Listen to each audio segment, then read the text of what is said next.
جب بھی نام آئے تو درود شریف تو پڑھا کرو۔ ہمیں کہنا پڑتا ہے کہ حضور کے نام پہ درود پڑھو، تو یہ تو مسلمان کے لیے بہت بڑی خطرناک بات ہے۔ مسلمان کی تو فطرت ثانیہ ہونی چاہیے کہ جب حضور کا نام آئے تو فوراً زبان سے درود شریف لکھیں، کہنا نہ پڑے اس کو کہ جی درود شریف پڑھو۔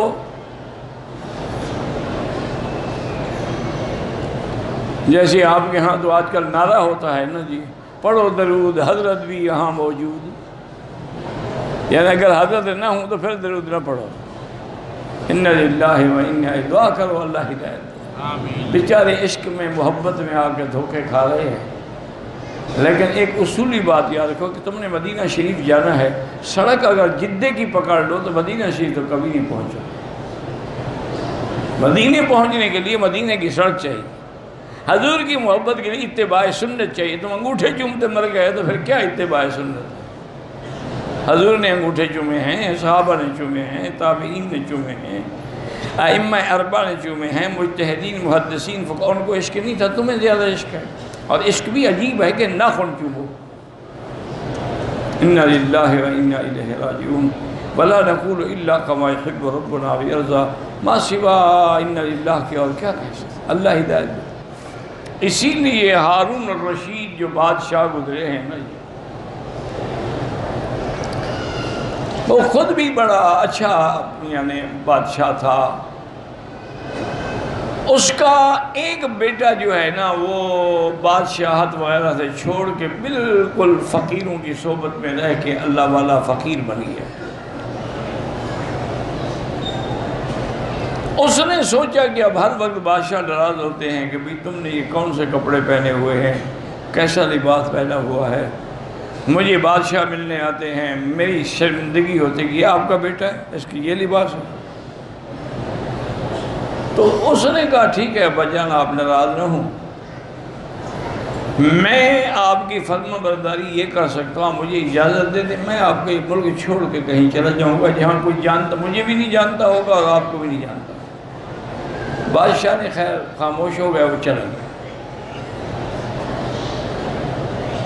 وہ جہاں دوسرے ملک میں پہنچے تو انہوں نے اپنا وظیفہ یہ بنایا کہ وہ مزدوری کرتے تھے، اور مزدوری بھی یہی یعنی مٹی گارا اٹھانے والی،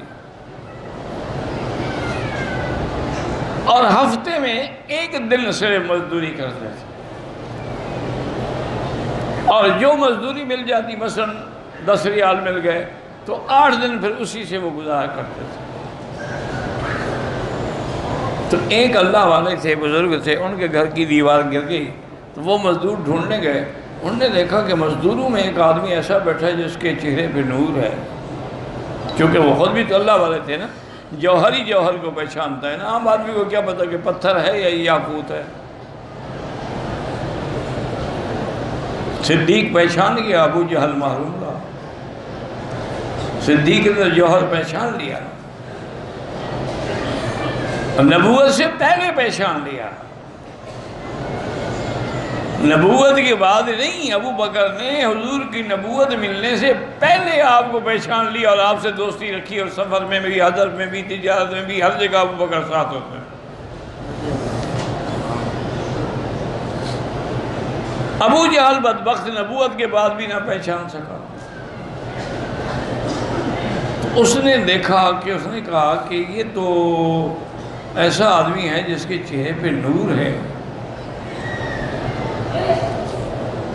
اور یہ مزدوروں میں بیٹھا ہو گیا ہے۔ انہوں نے کہا جی آپ مزدور ہیں؟ انہوں نے کہا کام کریں گے؟ انہوں نے کہا بالکل، اسی لیے تو بیٹھا ہوں۔ انہوں نے کہا ہماری دیوار گر گئی ہے، وہ بنانی ہے، چلیں؟ انہوں نے کہا چلو، لیکن انہوں نے کہا دیکھیں یہ بات یہ ہے کہ کام تو میں کروں گا لیکن میری ایک شرط ہے۔ کیا شرط ہے؟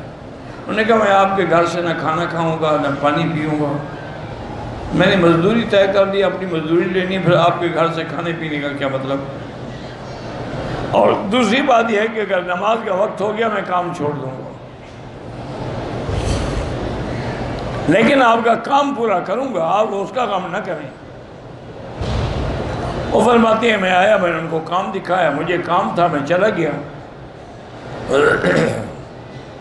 اور میں نے ملازم کو ہدایت کر دی تھی کہ اتنی مزدوری طے ہے وہ ان کو دے دیں جب کام ختم ہو۔ واپس آیا، وہ مزدوری لے کے چلے گیا۔ میں حیران رہ گیا کہ ایک بندے نے تو 10 بندوں کا کام کیا، اتنی دیوار تو 10 بندے بھی نہ بنا سکتے۔ وہ کہتے ہیں دوسرے دن میں پھر منڈی میں پہنچ گیا، دیکھا تو وہ تو مزدور نہیں ہے۔ میں نے کہا نہیں، کام اسی سے کرانا ہے اور کسی سے۔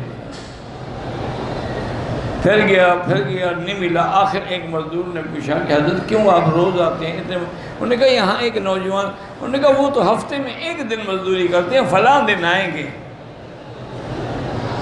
انہوں نے کہا ٹھیک ہے۔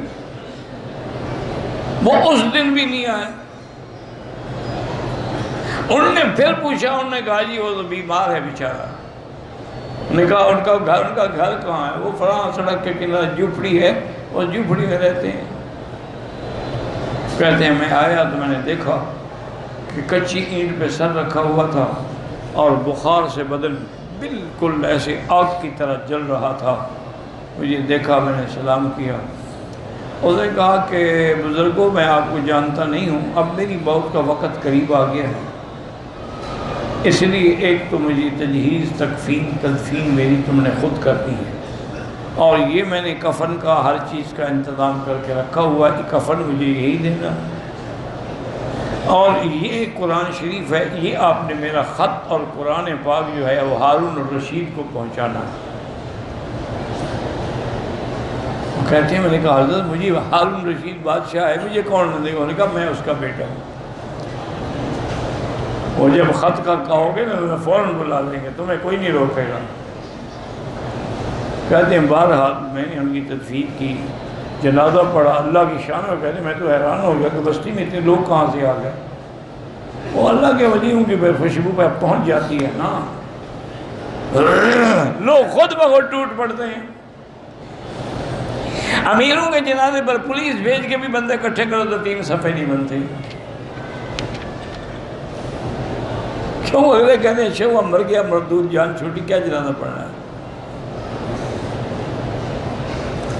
تو بہرحال وہ کہتے ہیں کہ میں نے اپنے وعدے کے مطابق پھر سفر کیا بغداد کا، اور وہ قرآن شریف اور خط لے کے پہنچا، اور بادشاہ کو اطلاع بھیجی کہ فلاں آدمی فلاں بندے کی کوئی امانت لایا ہے آپ کے پاس، فوراً لے آؤ، تو میرا بیٹا تھا۔ اندر لے گئے، بادشاہ کو خط پیش کیا، قرآن شریف دیا۔ انہوں نے کہا ہاں یہ قرآن شریف میں نے اس کو لے کے دیا تھا پڑھنے کے لیے، وہ بھی اس نے مجھے واپس کر دیا، میری جائیداد سے کچھ نہیں دیا۔ اور خط کھولا تو اس میں لکھا ہوا تھا کہ یا صاحبی لا تغتر بتنعم، اے میرے دوست دنیا کے نشے میں غرق نہ ہو جاؤ۔ العمر ينفض، المال ينفض والنعیم ينفض والعمر يزول، کہ مال جانے والا ہے اور وقت گزرنے والا ہے۔ اذا حملت الى القبور جنازتا، اگر کسی کا جنازہ لے کے جا رہے ہو قبرستان، فَعْلَمْ بِأَنَّكَ بَعْدَهَا مَحْمُولُ، جان لینا اسی طرح ایک دن میرا بھی جنازہ جا رہا ہوگا کندھوں پہ، اس وقت کو نہ بھول جانا۔ بادشاہ رو پڑا، اس نے کہا کیسے تھا؟ انہوں نے کہا مزدوری کرتے تھے۔ باپ نے کہا ہاں بس وہ ہم دنیا کے بادشاہ ہیں، وہ دین کا بادشاہ تھا، اس کو اس دنیا سے غرض ہی کوئی نہیں۔ پھر بادشاہ نے خود سفر کیا اور اپنے بیٹے کی قبر پہ آیا۔ بعض مورخین نے لکھا ہے کہ جب قبر پہ پہنچا تو گر گیا۔ اولاد ہے نا جی، اولادنا اقبادنا، حضور نے فرمایا اولاد ہمارے جگر کا ٹکڑا ہوتے ہیں۔ اللہ اولاد کا زخم اور دکھ کسی کو نہ دکھائے۔ کہتے ہیں کہ گر گیا، کافی دیر روتا رہا، دعائیں مانگی، اس کے بعد اس نے اپنے بیٹے کی موت پہ مرثیہ لکھا، شرب تک آسا ابو کا شارب ہوا، میرے بیٹے تم نے موت کا پیالہ پہلے پی لیا ہے، حالانکہ میں نے بھی تو پینا تھا نا۔